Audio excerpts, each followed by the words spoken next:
Using herbs in your cooking is a great way to add a burst of fresh flavor and depth to your food. I'm going to show you a few tips and tricks for getting the most out of your fresh herbs. I separate herbs into two categories: soft herbs and hardier herbs. Soft herbs like parsley, mint, chive, cilantro, and basil are best added at the end of cooking. Their bright and delicate flavor can get lost during long cooking times.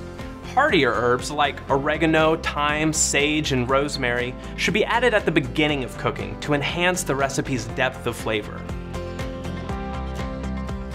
Storing your herbs, whether homegrown or store-bought, is simple.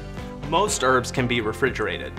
We like to store those softer herbs in a glass with a little bit of water, then covered with a plastic bag, almost like you're storing a bouquet of flowers. Hardier herbs should be wrapped in a damp paper towel and stored in the refrigerator for when I'm ready to use it. Warm weather months aren't the only time you can add fresh herbs to your cooking. Freezing herbs is an option, and our herb freezing tray set is great for it. Freeze herbs for a minimum of 4 hours or until they're set. Once they're set, herb discs can remain in the tray or pop out and transfer to an airtight, freezer-safe container.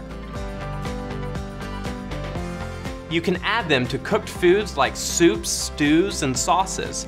Add them toward the end when cooking vegetables, meat, poultry, and fish, or add them to pasta, rice, and potatoes. If your recipe calls for dry herbs, you can substitute fresh herbs.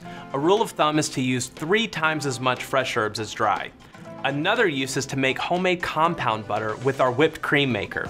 See our website for recipes like bacon chive, cilantro lime, lemon rosemary, and others. Those are just a few ways to spice up your cooking and how to get the most out of your fresh herbs.